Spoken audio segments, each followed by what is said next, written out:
Here we go, Christmas edition, shop class. Let's talk about our Christmas tree. If you noticed in the video that I showed you last week that these pieces here are rounded, and that really gives us a much better look to the base. It doesn't just look like we have pieces that are just hacked off.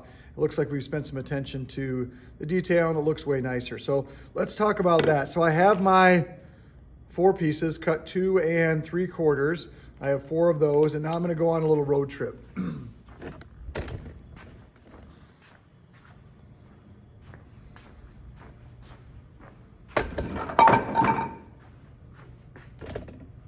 what I'm gonna do is either use the disc sander or the belt sander. And when you use these, right, you have to remember that when we do that, we are only gonna use this little table down here or the left side of the disc, over here. So when we do that, if I turn this on, we're gonna make sure that we just round off just the edges. We're gonna put it on the table down here.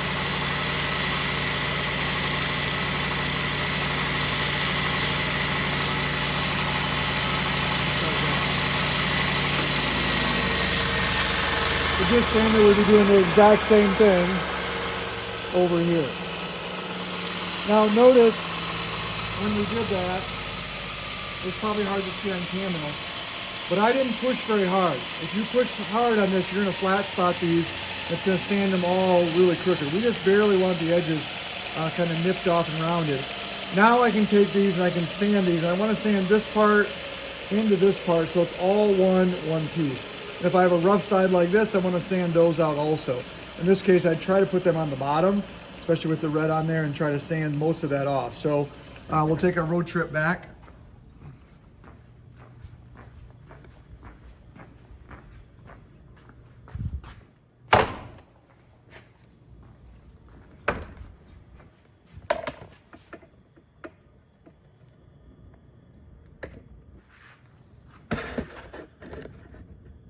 So here we are.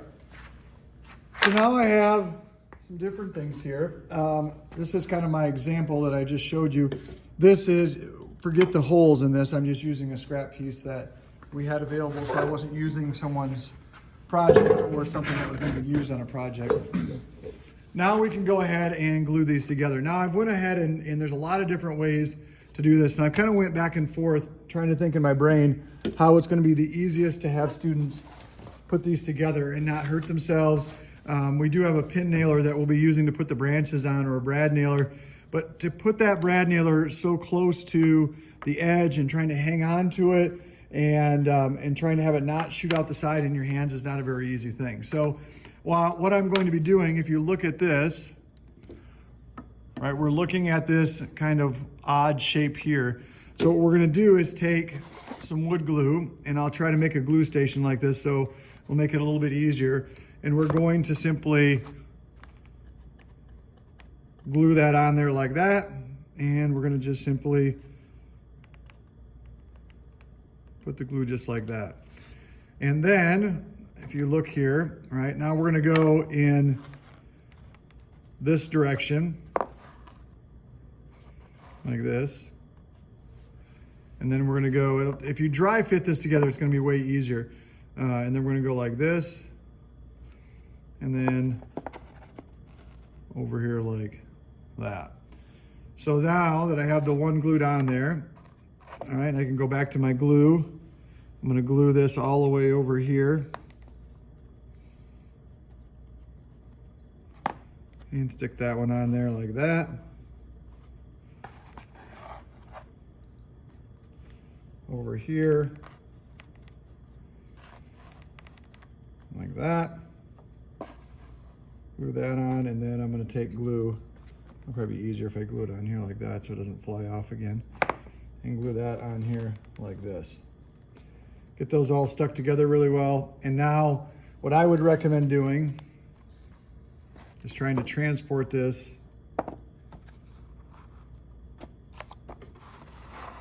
on a piece of cardboard or something like that.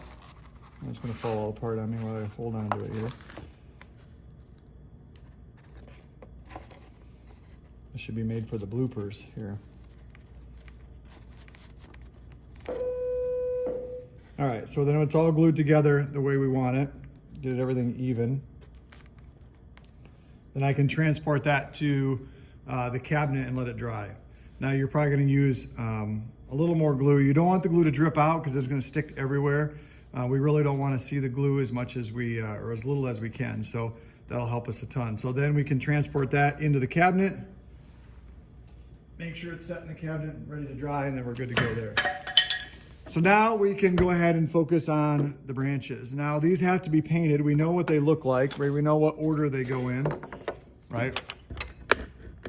And so we have to think about how this is gonna work. All of you should have already done this, right? Laid these all out, and these should all be sanded up and figured out how they're gonna look. Now they're going to be put together. Now I'm going to give you, I'll set out some different colors. We'll talk about painting and kind of how that's going to work and how that's going to kind of go together. But you're going to kind of think about this. Do I want a white, a green, and another green if I can find one? Do I want white and green, white and green? Do I want green and another type of green? Do I want gray and white? Kind of what color do I want them to kind of be? All right. And that way we kind of know kind of what we're dealing with. And then we can go ahead and either put the initials on them or just know that we need to go sort of like this. We need gray, gray, gray, and gray. And these are going to be white or green. So then we know them, we can kind of separate them. Now we have to set ourselves up for making sure we don't make a huge mess here. Always have some scrap underneath your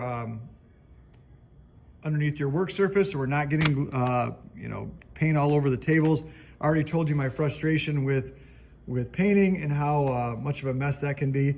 So then we're gonna take some scrap pieces probably and put them underneath here. So if I have some scrap pieces over here, lay those out, lay my pieces down so they're not touching the paper.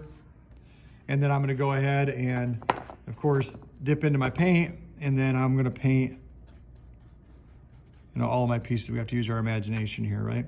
And then get them as much as I can on the side and go ahead and do all of those all the way down. And then of course, the other ones will be a different color. So that hopefully will help you set up the base like this. All right, and then hopefully set you up for success with the painting. And then we'll talk about a star on top if that's something you're interested in also, and we'll show you what that looks like. So today's video is brought to you by Menards. Always save big money at Menards. Save big on everything in the store. 11% rebate. There you go.